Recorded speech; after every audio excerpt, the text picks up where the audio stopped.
Halo sahabat-sahabat Katolik terkini. Kali ini, kita akan membahas langkah besar dari Presiden terpilih Donald Trump yang telah mengumumkan beberapa nama penting untuk kabinet pemerintahannya yang baru. Yang menarik perhatian adalah banyaknya tokoh Katolik yang dipilih untuk mengisi posisi strategis. Ada Robert F. Kennedy Jr., Marco Rubio, Elise Stefanik, hingga John Ratcliffe. Siapa mereka? Dan apa artinya ini bagi kebijakan Amerika di masa depan? Yuk, kita bahas tuntas dalam video ini. Donald Trump, yang akan menjadi presiden ke-47 setelah mengalahkan wakil presiden Kamala Harris dalam pemilu baru-baru ini, telah mengumumkan lebih dari 12 nominasi dalam 10 hari pertama setelah kemenangannya. Langkah cepat ini menunjukkan bahwa Trump sudah siap membentuk pemerintahan baru yang solid. Namun, dari semua tokoh itu, ada satu pola yang menarik perhatian. Banyak tokoh Katolik yang dipercaya untuk memegang posisi kunci di kabinet dan pemerintahan. Mulai dari Menteri Kesehatan hingga Direktur CIA, para tokoh ini memiliki latar belakang yang unik dan membawa visi yang menarik untuk masa depan Amerika. Mari kita mulai dengan nama besar pertama, Robert F. Kennedy Jr. Trump menunjuk Kennedy untuk memimpin Departemen Kesehatan dan Layanan Masyarakat. Posisi ini sangat penting karena mencakup pengawasan terhadap lembaga-lembaga besar seperti FDA dan CDC. Kennedy adalah seorang pengacara lingkungan yang selama ini dikenal vokal mengkritik perusahaan farmasi besar dan jadwal vaksinasi anak.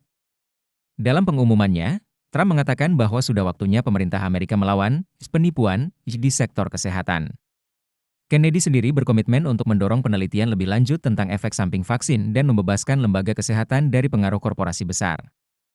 Menariknya, Kennedy adalah mantan anggota Partai Demokrat yang belakangan mendukung Trump setelah keluar dari perebutan Pilpres sebagai calon independen.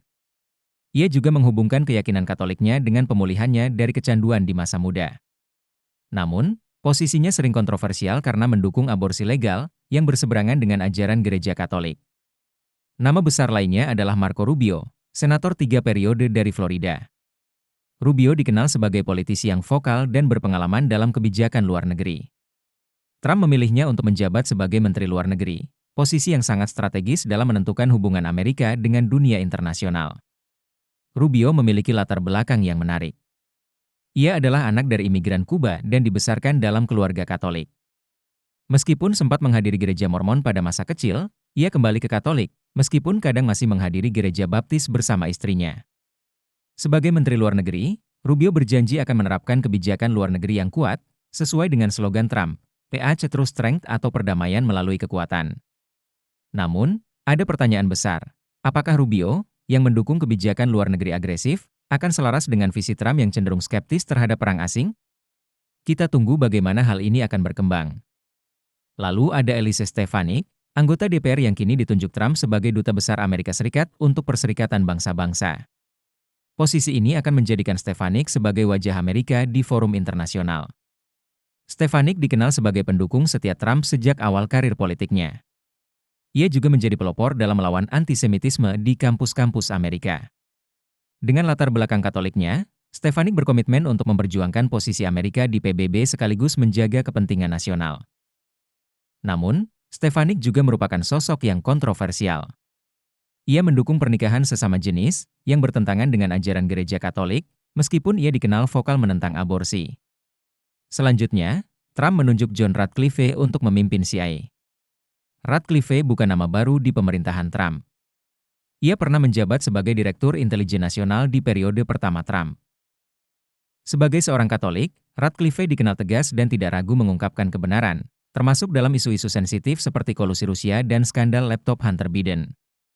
Dalam pengumumannya, Trump memuji Ratcliffe sebagai pejuang untuk kebenaran yang siap menjaga keamanan nasional Amerika.